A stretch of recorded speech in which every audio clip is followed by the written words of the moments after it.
Extremely happy and delighted to talk to you about another interesting topic. And this is for probably a very contemporary topic which is happening even in your life. You've seen people around doing it, but yet you really don't know how to handle if such a situation has to happen to you. Quiet quitting. What exactly is quiet quitting from a employment or employee point of view, you may wonder. Quiet quitting is a kind of a new trend or a trend where the employee completely disengages himself from work, only doing as much of work as mandated in terms of his key roles and responsibilities, and not doing anything extra called for from a job point of view, from a boss's demand point of view. This is exactly what quiet quitting is.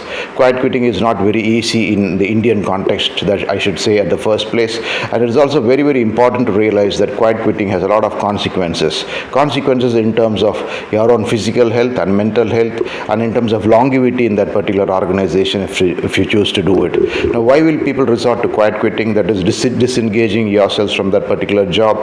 There could be a number of reasons, but one most important reason is that you're not being given a due credit for your work in the organization. You're given only namesake hikes, maybe 1%, 2% hikes just for the heck of it. The boss doesn't recognize your role and responsibilities. The boss really doesn't reward you for whatever good work you've been doing. It could be a number of factors, and it could be a accumulation of a number of factors that will lead or force you into a quiet quitting mode. But what happens is, if you really quiet quit in a particular job, is it really easy to continue in the same role for a long time? Is it really easy to continue in the same organization under the same boss or leader for a long time? That is a billion-dollar question, and that is something which you have to really consider if you have a tendency to quiet quit. As I said in the earlier part of this video, quiet quitting in Indian context is very, very difficult. I've read a lot of information in Western organizations about how people disengage themselves. In fact, they probably work less than what they should do. They don't stick to work timings. They take longer lunch breaks and probably not start getting indifferent to the demands of the boss or leadership. And on the contrary, even the boss probably understands that you're quiet quitting for a number of reasons. One of the most important reasons being recognition. Of course, we've seen a number of surveys, and one recent survey said that only 68% of people are engaged in any organization, and remaining 32% are thoroughly disengaged. And this is performance agnostic. What I mean to say is, it is not that only good performers are engaged better and bad performers are not engaged better. Contrarily, even high performers get disengaged when they probably feel that the situation is not conducive for their own career path in the organization in the long run and the medium term. So these are the factors which lead to quiet quitting. Quiet quitting is happening in a big way even in India, without even probably people understanding this nomenclature. This word may not be flashed around, this word may not be used around, but yes, people quiet quit.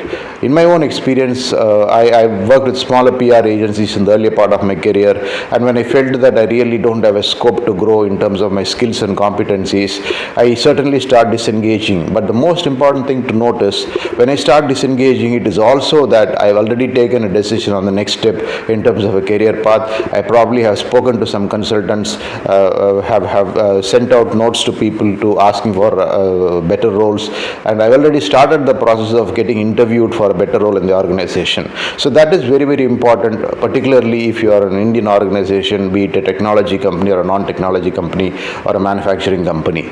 Without having a plan of action in hand, quiet quitting is very, very difficult. It is stressful even on the person doing it, because you also have to face the routine consequences every day. If you probably disengage from work, you have a longer lunch break. The boss is going to make a long face when you come back from a longer lunch break. Your colleagues are going to probably give a stare at you for being indifferent to the organization's rules. And even in meetings, people are going to probably look at you with a bit of a smirk on their face, because you probably are not your usual self, and you probably have begun to be indifferent to the organization and its rules and regulations. So these consequences are something which you face day in and day out when you quiet quit, disengage from work. And this also takes a toll on you mentally, because you also have to manage yourself in between this crowd and in between all this peer pressure and things like that in the face of quiet quitting. So as I said earlier, when you quiet quit, you should be very, very clear about the road ahead. You should also be very, very clear that you have an alternate plan of action. Quiet quitting in some cases also leads to pressure being put on you to probably take a call from that particular workplace, you to resign from that workplace and move on to better pastures. So in all this, considering all these factors, we should very be clearly remember that quiet quitting is not very easy to practice, not just in India, anywhere, but in the Indian context it is more so, because all said and done, the Indian employment landscape is still probably a very conservative landscape from a broader mind point of view. So I would urge you to be very careful in practicing quiet quitting. I know if some of you have quietly been doing it, you are also facing the consequences. You know how it works. You know what works in quiet quitting and what doesn't work in quiet quitting. So I urge you to probably avoid quiet quitting as much as possible, because it is not good for your own career in the long run. It is only going to affect your career path. It is only going to make some of your work tenures very unproductive because you are doing it. So when you are forced to probably disengage so much, so then obviously the better thing to do is to probably look out for greener pastures and move on to better organizations, rather than waste time just by quiet quitting and not achieving anything and only increasing the friction in the present organization. These are my views on quiet quitting. If you heard of quiet quitting, if you've done quiet quitting, please leave your comments as to what exactly you think about it. Do you think quiet quitting can be practiced on a long run, on a medium term, or a short term? And have you seen the consequences of quiet quitting from your personal experiences? Please leave your comments. Very interesting topic, and it is also said that more and more people are resorting to quiet quitting now, more in the technology space, particularly because after a long period of work from home, now people are being asked to report back to offices, and in fact many large IT organizations or technology organizations are making it compulsory for people to get back to work. That has caused a lot of dissonance. People don't want to get back to work because anyway they were producing the same quality of work even from working home or flexi work.